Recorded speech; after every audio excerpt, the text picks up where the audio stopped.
Before we dive into the dark truth behind this chilling case, make sure you hit that subscribe button, smash the like, and leave a comment below, because once you hear this story, you won't believe what happens next. It was a crisp October evening in Mableton, Georgia, when Tange Davis vanished. The sun had dipped below the horizon, leaving the quiet suburban streets bathed in orange and gray shadows. Neighbors closed their doors, unaware that a nightmare was unfolding just a few blocks away. Tange, 45, had always been careful, the kind of woman who checked her locks twice, made sure her car doors clicked shut, and stayed in touch with her son whenever she went out. But that night, the routine shattered. Her son's call went unanswered, texts went unread. By midnight, a gnawing fear replaced the usual concern. He tried to track her car via OnStar, desperate for a clue. The signal pinged Rack, a grocery store parking lot several miles away. Empty, the engine off, and no sign of Tange. Meanwhile, inside a modest two-story home, the walls seemed to hum with quiet menace. Cecil McCrary, Tange's 56-year-old boyfriend, sat in the dim glow of a single lamp. The room smelled faintly of bleach and something metallic, sharp in the air. The police would later describe him as cooperative, calm, almost eerily composed. But behind that mask, darkness lingered. When Cobb County Police arrived, they found a trail of contradictions. Security footage showed Tange entering McCrary's house earlier in the evening, but she never left.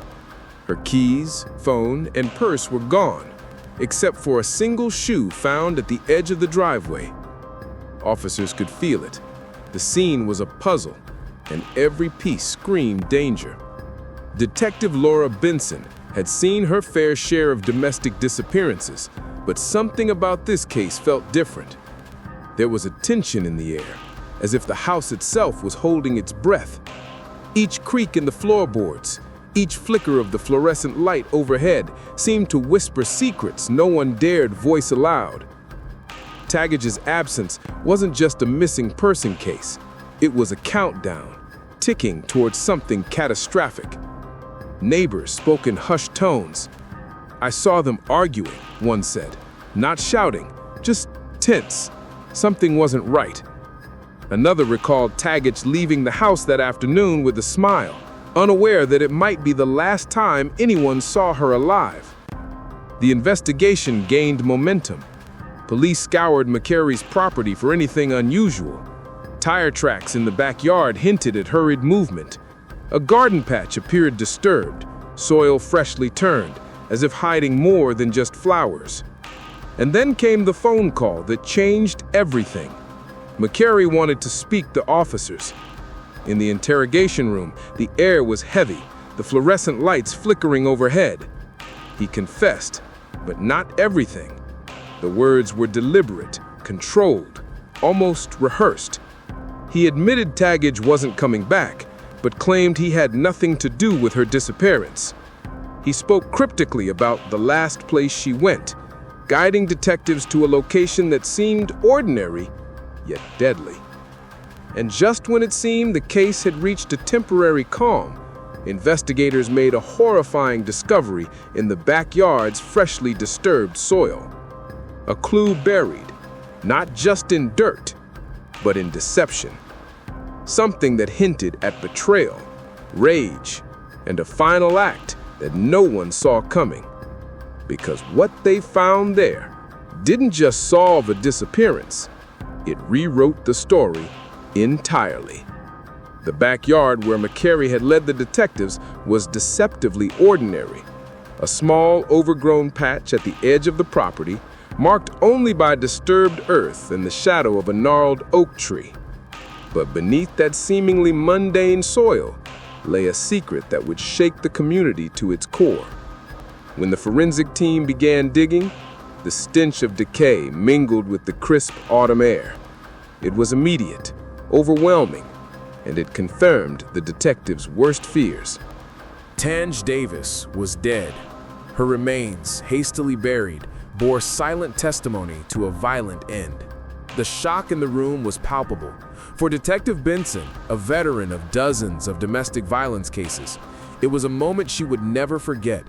There was no glory in the revelation, only a chilling realization of how fragile life could be when trust was betrayed. But the investigation was far from over. The discovery of the remains prompted a meticulous search of McCrary's property, revealing more than anyone could have anticipated. Under a loose floorboard in the basement, officers found a box filled with personal belongings of Tange: journals, receipts, photographs, each item a fragment of her final days.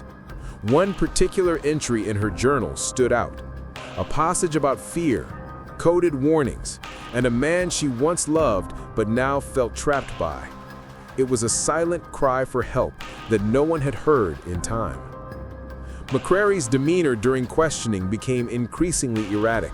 At first calm, he now fidgeted, glancing nervously at the corners of the room as if shadows were watching him. Detective Benson pressed him further, and cracks in his story began to appear. He contradicted himself on simple details: where he had been the night Tange disappeared, what she was wearing, even minor aspects of their relationship. Every inconsistency painted a darker picture, suggesting that what he had confessed in the first interview was only part of the truth. Then came the discovery that changed everything. McCrary had previously been charged with assaulting Tange, yet he had been released on pretrial bail. The layers of betrayal deepened, and the detectives realized that this wasn't a spontaneous act of violence. It was the culmination of a history of control, intimidation, and escalating danger. Neighbors now recalled subtle signs: locked doors, sudden arguments, Tange canceling plans at the last minute. What had seemed like ordinary domestic tension was a ticking time bomb.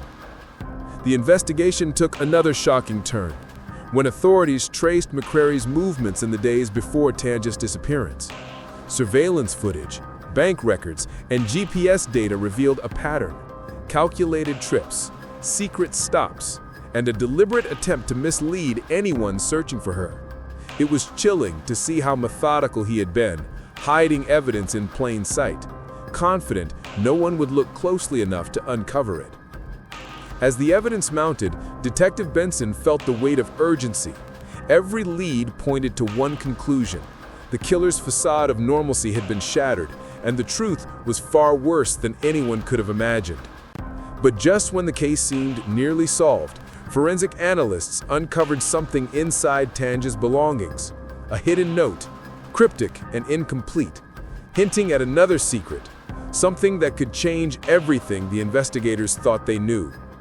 Because in this case, the danger wasn't over, and the full story of betrayal, murder, and hidden motives had only just begun to reveal itself. The pieces of the puzzle had all been laid out, but the final picture was far more sinister than anyone imagined.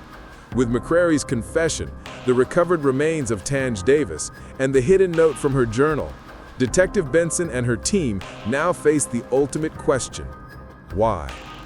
Why had a man, once trusted, become a killer hiding in plain sight?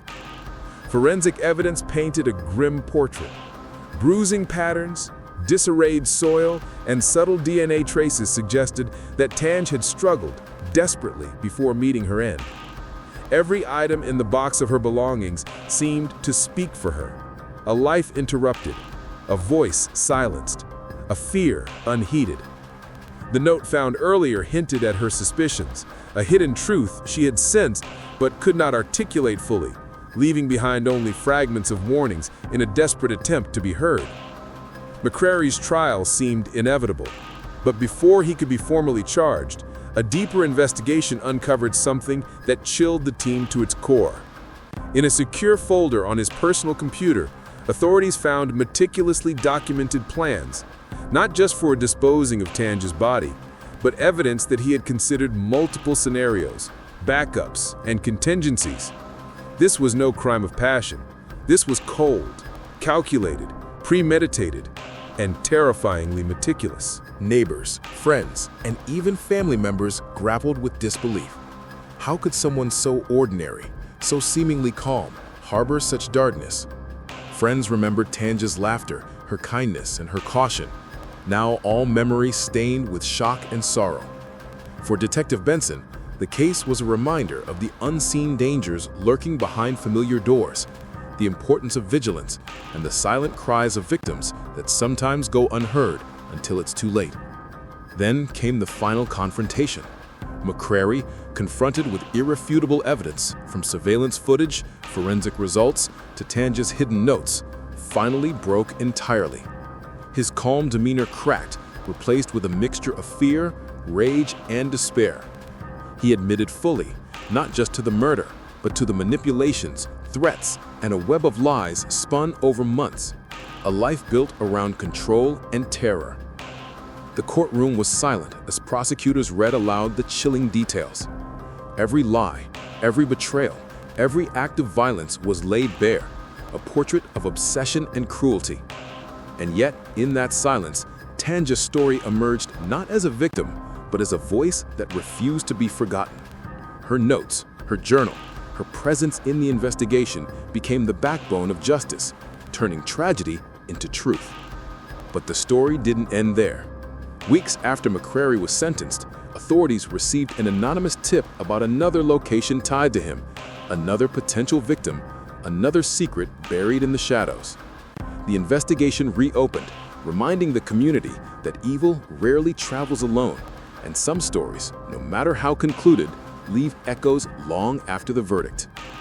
And so, Tange Davis's life, stolen in a moment of cruelty, became a haunting testament, a reminder that justice, while delayed, eventually finds its way. For those following her story, it was a chilling lesson. Trust carefully, watch closely, and never ignore the signs.